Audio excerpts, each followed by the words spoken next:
அருட்பெரும் ஜோதி தனிப்பெரும் கருணை. எங்கிருந்து கேட்டாலும் எதை வேண்டி தொழுதாலும் அங்கிருந்தே கொடுக்கும் அருட்பெரும் ஜோதியை வணங்கி நேயர்களுக்கும் என்னுடைய இனிய புத்தாண்டு வாழ்த்துக்களோடு எல்லாம் வல்ல இறைவன் அருளால் எல்லோரும் எல்லாமும் பெற்று வாழ வேண்டும் என்று கூறி இந்த ஒரு அற்புதமான நிகழ்ச்சி இந்த நேரத்தில் வரப்போகும் ஆங்கில புத்தாண்டு 2023ஆம் ஆண்டு எப்படி என்னுடைய இனிய புத்தாண்டு வாழ்த்துக்களோடு எல்லாம் வல்ல இறைவன் அருளால் எல்லோரும் எல்லாமும் பெற்று வாழ வேண்டும் என்று கூறி இந்த ஒரு அற்புதமான நிகழ்ச்சி இந்த நேரத்தில் வரப்போகும் ஆங்கில புத்தாண்டு 2023ஆம் ஆண்டு எப்படி இருக்கும் ஆண் பெண் இருபாலருக்கும் இந்த கிரக மாறுதல்களாலும் இந்த வருஷப்பிறப்பாலும் நிறைய வருட கிரகங்கள் இதில் மாற்றம் இருக்கின்றன.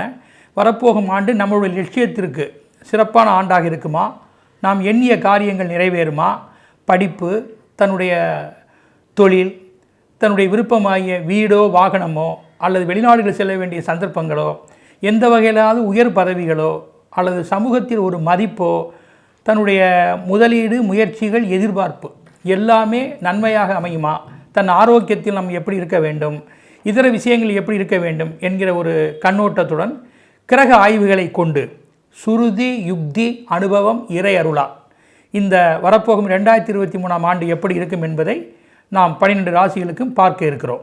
இதிலே இந்த ஆண்டில் முக்கியமாக நாம் தெரிந்து கொள்ள வேண்டிய விஷயம், இப்போ எப்போவுமே ஆங்கில புத்தாண்டு கன்னியா லக்னத்தில் தான் உதயமாகும். இரவு 12 மணி 1 நிமிடத்திற்கு பிறக்கும். அதே மாதிரி 1/1/2023 ஞாயிற்றுக்கிழமை ஆண்டு ஆங்கில புத்தாண்டு பிறக்கிறது. இப்போ இது கன்னியா லக்னத்தில் உதயமாகிறது.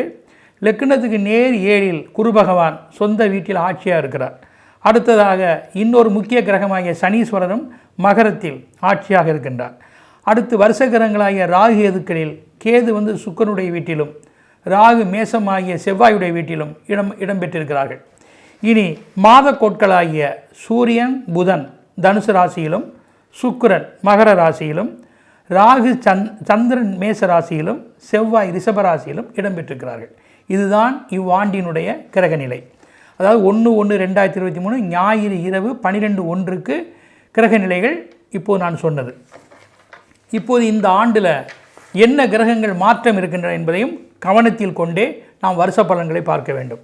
இப்போ நம்ம குறிப்பாக பார்க்கிற பொழுது சனிப்பெயர்ச்சி இதில் இடம்பெறுகின்றன. திருக்கணிதப்படி அவர் 17/1/2023 பெயர்ச்சி ஆகிறார். அதே சனி பகவான் வாக்கியப்படி பார்க்குற போது 29/3/2023 அன்று இடப்பெயர்ச்சி ஆகிறார். ஆக மகரத்திலிருந்து சனி பெயர்ச்சியாவது திருக்கணிதப்படி 17/1/23 29/3/2023 இடப்பெயர்ச்சி ஆகிறது. ஆக கும்பராசி செல்லக்கூடிய சனிப்பெயர்ச்சி பலன் ஒன்று தான். பலன் திருக்கணிதப்படி வாக்கியப்படி ஒன்று தான். சில காலகட்டங்களில் பலன்கள் மாறும். அடுத்ததாக இந்த வருஷத்தில் குரு பகவான் இடப்பெயர்ச்சி ஆகிறார். குரு பகவானுடைய இடப்பெயர்ச்சி 22/4/2023 அவர் மீன ராசியிலிருந்து மேச ராசிக்கு இடப்பெயர்ச்சி ஆகிறார். இதில் திருக்கணித வாக்கியப்படி பெரிய வித்தியாசங்கள் அல்ல. திருக்கணிதப்படி 22/4 வாக்கியப்படி பார்க்குற போது 22/4 திருக்கணிதப்படி 24/4 அவர் பெயர்ச்சி ஆகிறார். ஆக 2 நாள் வித்தியாசம்தான். ஆக ஏப்ரலில் குரு பெயர்ச்சி உறுதியாகிறது. மற்றபடி ராகு கேதுகள் இந்த ஆண்டின் நிறைவிலே, அதாவது நவம்பர் அக்டோபர் மாதம் வாக்கியப்படியும் நவம்பர் மாதம் திருக்கணிதப்படியும் இடப்பெயர்ச்சியில் இருக்கின்றன. இந்த கிரகங்களை கருத்தில் கொண்டு வரப்போகிற 2023ஆம் ஆண்டு ஆண் பெண் இருபாலர்களுக்கும் எப்படி இருக்கும் என்கிற சிறப்பான பலன்களும் தக்க பரிகாரங்களும் இப்போது உங்களுக்கு நேயர்களுக்கு நான் வழங்க இருக்கிறேன். ரிஷபராசிக்காரர்களுக்கு வரும் ஆண்டு எப்படி இருக்கும், 2023 ஆண்டு எப்படி இருக்கும் என்பதை பார்ப்போம். ரிஷபம் பொறுமை, பெருமை, வாழ்வில் எதையும் சாதிக்க வேண்டும் என்ற ஸ்திரமான கொள்கை, பக்தி, பாசம் கொண்ட அன்பர்களே, உங்களுக்கு இனிய புத்தாண்டு வாழ்த்துக்கள். இந்த ரிஷபராசிக்காரர்களுக்கு இந்த ஆண்டில் எது சாதகமான அம்சங்கள், எதை நாம் கடைபிடித்தால் நமக்கு சிறப்புகள் வளர்ச்சிகளும் கூடும் என்பதை இப்போது பார்ப்போம். குரு தட்சிணாமூர்த்தி அபிராமி அம்மன் இவர்களை வணங்குவதும், வசீகர எண்கள் 15, 62, 102 இந்த எண்கள் சரியாக அமையக்கூடிய உங்களுடைய பெயர்களோ நிறுவனங்களோ மொபைல் நம்பரோ வண்டி நம்பரோ அல்லது டோர் நம்பரோ அல்லது வியாபார ஸ்தல தொடர்புடைய நம்பர்களோ உங்கள் உடைமைகளோ இதில் இருக்குமே ஆனால் இந்த ஆண்டில் ஆதாயங்கள் நன்கு அமையும். அதிர்ஷ்ட நிறங்கள் ஆஸ் கலர் இளம் பச்சை பர்பிள். அதிர்ஷ்ட திசைகள் தென்கிழக்கு மேற்கு. அதிர்ஷ்ட சின்னம் நந்தி லிங்கம். இந்த சின்னங்களை நாம் பயன்படுத்துவது நமக்கு வளர்ச்சியை தரக்கூடும். இவ்வாண்டினுடைய முக்கிய அம்சங்கள் என்னவாக இருக்கும் என்பதை இப்போது பார்ப்போம். கார்த்திகை 2, 3, 4 பாதங்களில் பிறந்தவர்களுக்கு அயனசேன போக போக்கியங்கள் நன்கு அமையும். ஸ்திர சொத்துக்கள் முதலீடு, கடன், மீட்பு, சொத்து பொருட்களை மையமாக வைத்து செய்யும் எந்த ஒரு பொருளும் ஆதாயமாக இருந்திடக்கூடும். ரோகிணியில் பிறந்தவர்களுக்கு ஆண்கள் பெண்கள் மூலமாக குறிப்பாக தாய் மனைவி பெண் பிள்ளைகளால் மாமியார் பெண் பணியாட்கள் இவர்களால் சகாயமும் உண்டு. உங்கள் வித்தை எந்த வகையிலும் அரங்கேற்றமாகி ஆடியன்ஸால் கவரப்படுவீர்கள். மிருகாசீரிசம் 1, 2, 3 பாதங்களில் பிறந்தவர்களுக்கு அசையா சொத்துக்களின் அமைப்பு, அரசு உதவி, இரத்த பந்துக்களின் ஆதரவு, விளையாட்டுகளில் வீரதீர செயல்கள், விவேகம் மற்றும் உங்களுடைய முயற்சி பயிற்சி இதன் மூலம் யாவும் நல்ல விதமாக கைகூட பெறுவீர்கள். இந்த ஆண்டில் நமக்கு வருஷ கிரகங்கள்னு ரிஷபராசிக்கு பார்க்கின்ற பொழுது சனி தர்ம கர்மாதிபதியாகி நல்ல இடத்தில் ஆண்டின் துவக்கத்திலும் ஆண்டினுடைய அதாவது ஏப்ரல் அவர் மாற்றத்துக்கு பிறகும் சிறப்பான இடத்தில் அவர் சஞ்சரிக்கிறார். இந்த மாற்றம் உங்கள் வாழ்க்கையில் ஒரு பெரிய மாறுதல்களை உண்டு பண்ணும். நீங்கள் நினைக்கக்கூடிய எந்த காரியம் ஆம்பிஷன் சொல்கிறோம் அல்லவா, உங்களுடைய லட்சியங்களை கண்டிப்பாக நிறைவேற்றுவார். குரு ஆண்டின் துவக்கத்தில் சாதகமாக இருந்தாலும் பின்னாடி மாறுகிறார். அதனால் ஏப்ரலுக்குள் சில சுப காரியங்களை எடுத்து செய்வதற்கு ஏற்ற தருணங்களாக உங்களுக்கு இருக்கும். அதனால் உங்களுடைய சுப காரியங்கள், பிள்ளைகள் சம்பந்தப்பட்ட விஷயங்கள், இதனுடைய எதிர்பார்ப்புகள், நல்ல சுப விரயங்கள், சொத்துக்கள் வாங்குவது, முதலீடுகள் செய்வது, பண எதிர்பார்ப்பு, கடன் அடைப்பது, இதற்கெல்லாம் அந்த குரு ஜனவரி டு ஏப்ரலுக்குள் செய்து கொள்வது ஏற்றத்தை தரக்கூடிய காலகட்டமாக இருக்கும். பந்துக்கள் படிப்பு, பந்துக்கள் தொடர்பு, இவர்கள் வருகை, விட்ட சொந்தங்கள் மீண்டும் அமைவது, இதன் அமைப்புகள் யாவும் குடும்பத்திற்கு பயனுடையதாக இருக்கும். தனது படிப்பு ஆரம்ப நிலை உயர்நிலை எந்த படிப்பாக இருந்தாலும் கடல் கடந்த படிப்பாக இருந்தாலும் அது பயன் தரக்கூடியதாகவே இருக்கும். நல்ல மதிப்பெண்களால் ஆர்ட் தொழில்நுட்ப தொடர்புடைய படிப்புகள் யாவும் வீண் போகாது. அது மட்டுமல்ல விருதும் கிட்டும். விட்ட படிப்புகள் பகுதி நேர படிப்புகளை கூட தொடர்ந்து அவற்றையெல்லாம் நல்ல விதமாக முடித்து வெளியே வருவீர்கள். பணம் ஜீவனம், சொந்த வீடு வாகனம் சங்கமதாவர சொத்துக்கள் என்று சொல்லக்கூடிய அசையா சொத்துக்கள், இது கால்நடைகளுடைய அபிவிருத்திகள், இவைகளெல்லாம் நீங்கள் நினைத்தபடி எதையும் நடத்தி கொள்ள முடியும்.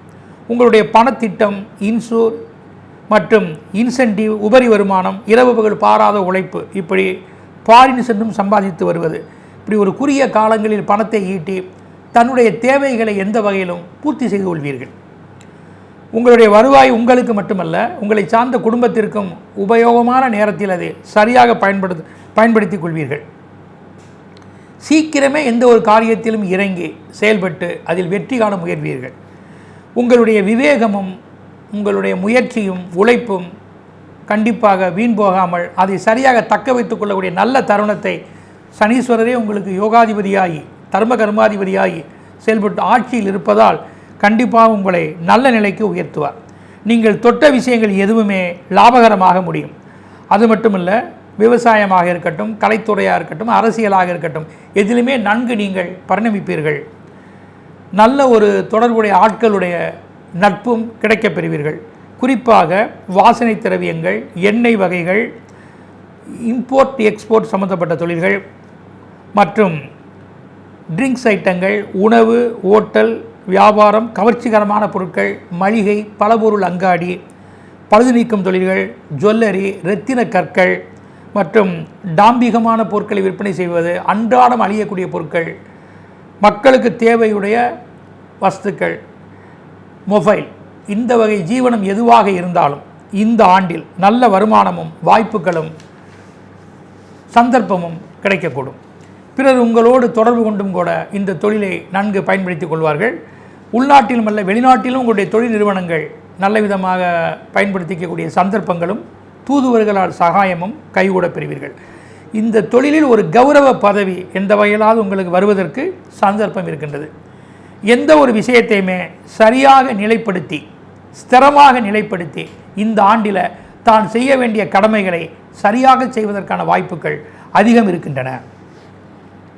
மொத்தத்தில் இவ்வாண்டு உங்களுக்கு பார்க்கின்ற பொழுது 6இல் கேது இருப்பதும் 10இல் சனி இருப்பதும் உபஜய வீடுகளில் பாவர்கள் இருப்பதும் உங்களுடைய ராசியாதிபதி 9இல் இருப்பதும் இவைகளெல்லாம் உங்களுக்கு களைகட்டக்கூடிய கிரக நிலைகளே. இந்த கிரக நிலைகளை கொண்டு எந்த வகையிலும் உங்களுடைய முக்கிய விஷயங்களை எல்லாம் உங்களுக்கும் உங்களைச் சேர்ந்த குடும்பத்திற்கும் சரியாக பயன்படுத்திக்கக்கூடிய வாய்ப்புகள் அதிகம் இருக்கின்றன.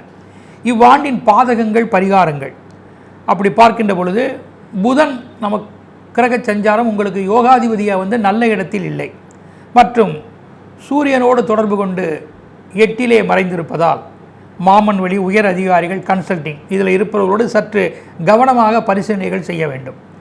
ராசியில் செவ்வாய் இருப்பது வித்தை நுட்பம், பெண்களுடைய பரிசீலனைகள், மறைமுக விஷயம் இதிலெல்லாம் மிகவும் உஷாராக இருக்க வேண்டும். விலையுந்த பொருட்களை பாதுகாப்பாக வைத்துக்கொள்ள வேண்டும். சரீரத்திலும் சற்று கவனங்கள் தேவை. உணவு, உடல் கட்டுப்பாடுகள் இதெல்லாம் உங்களுக்கு மிகவும் குறிப்பிடக்கூடிய ஒன்று. குறிப்பாக செப்டம்பர் முதல் டிசம்பர் வரை இந்த காலகட்டங்கள் சாதகமான காலகட்டங்கள் அல்ல. இதிலே உங்களுக்கு இந்த பாதகங்களோ அரசார்ந்த வகையிலோ தந்தை வழியிலோ உறவு வகைகளிலோ அல்லது உங்கள் ஆவணங்களிலோ வரி வாய்தாக்களிலோ அல்லது நீங்கள் எடுக்கக்கூடிய முயற்சிகளிலோ கோர்ட்டு கேஸ் விவகாரங்களிலோ தாயாதி பெண்கள் வழி மூலமாக நீங்கள் எதிர்பார்க்கக்கூடியவைகளோ இதிலெல்லாம் உங்களுக்கு பாதகமே ஏற்படுவதற்கு அதிக சந்தர்ப்பங்கள் இருக்கின்றன. சரீர சம்பந்தத்தில் பார்க்கின்ற பொழுது நீர், முகம், தாடை, கண், எலும்பு இந்த வகையில் ஏதேனும் பாதிப்புகள் வரலாம். இதில் மிகவும் தக்க மருத்துவ ஆலோசனைகள் செய்து கொள்ள வேண்டும். பூமி, மருத்துவம், நெரும்பு, விலங்குகள், இளைய சகோதரர்கள் இந்த வகையிலெல்லாம் நீங்கள் சரியான உடன்பாடுகளையும் சரியான வழிமுறைகளையும் செய்து கொண்டு இந்த ஆண்டை எதவாக கடந்து வர வேண்டும். உங்களுக்கென்று வழிபடக்கூடிய பரிகார ஸ்தலம் கிழக்கு பார்த்த குரு தட்சிணாமூர்த்தி, பட்டமங்கலம், மற்றும் திருப்பத்தூர் மாவட்டத்தில் இருக்கக்கூடிய பட்டமங்கலம் குருஸ்தலம், ஆலமரத்துக்கு கீழ் இருக்கக்கூடிய இந்திர திசை நோக்கி இருக்கக்கூடிய அந்த குரு தட்சிணாமூர்த்தியையும் மற்றும் இதே கிழக்கு பார்த்த புளியரை திருநெல்வேலி மாவட்டத்தில் மூலவராக இருக்கக்கூடிய தட்சிணாமூர்த்தியையும், திருக்கடையில் இருக்கக்கூடிய கால சம்ஹாரமூர்த்தியையும், அங்கே இருக்கக்கூடிய அபிராமி அம்பாளையும், அங்கே இருக்கக்கூடிய மகா கணபதியையும் ஒரு சேர நீங்கள் குடும்பத்தோடு வழிபட்டு வந்தால் உங்களுடைய எந்த பாதிப்புகளும் நீங்கி ரிஷபராசிக்காரர்கள் நல்ல நன்மைகளை இந்த ஆண்டில் அடைவதற்கு இறையரோட அதிக சந்தர்ப்பம் இருக்கின்றன. அதுபோல் சூரிய சந்திரர்களையும் எப்போதும் நீங்கள் வழிபட்டு உங்கள் வளர்ச்சியை கூட்டிக் கொள்ள வேண்டும். ஸ்ரீ குபேரன் டிவியை பார்த்தமைக்கு நன்றிகள். மேலும் இது போன்ற தகவல்களை தெரிந்து கொள்ள ஸ்ரீ குபேரன் டிவியை சப்ஸ்கிரைப் செய்யுங்கள். மறக்காமல் பெல் ஐக்கானை கிளிக் செய்யுங்கள்.